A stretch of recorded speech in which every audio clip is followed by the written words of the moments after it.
Ja som zabudol na takú jednu dôležitú vec.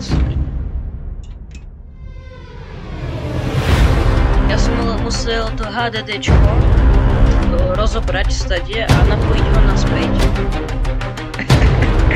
Pane Bože. Čauko. Ľudia, vás vítam u ďalšieho videa a dneska je to také zaujímavejšie video, pretože som doma objavil Windows XP z roku 2006. Ideme sa pozrieť, ideme sa pozrieť, či to ešte funguje a skúsime sa na tom dačo zahrať, treba aj Minecraft. Ideme to všetko na káblu, že ja sám nechápem.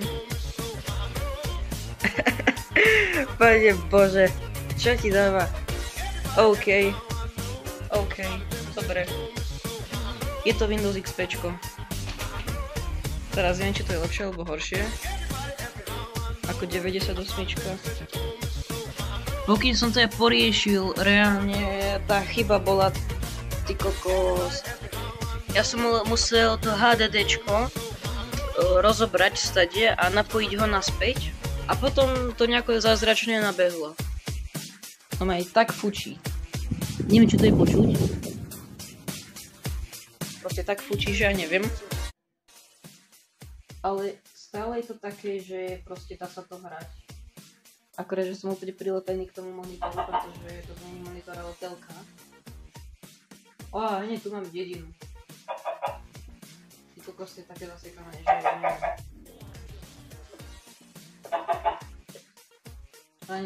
Trebalo iba tie články načítať a to je všetko. Inak akože to beží tých 20 fps podľa mňa je úplne brutál. Ja si myslím, že to je úplne v pohode akože. Ja si zapnem naspäť firewall, ale to až potom. Zistili sme, že sa to dá, síce asi mi to trvalo niekoľko hodín a som sa ešte s kamarátom telefonoval jedným druhým. No. To bude z tohto videa všetko. Ak by ste chceli nejaké podobné videá, alebo ak by ste chceli, aby som pokračoval s natáčaním Minecraftu na tomto počítači, kľudne mi to napíšte dolu do komentárov.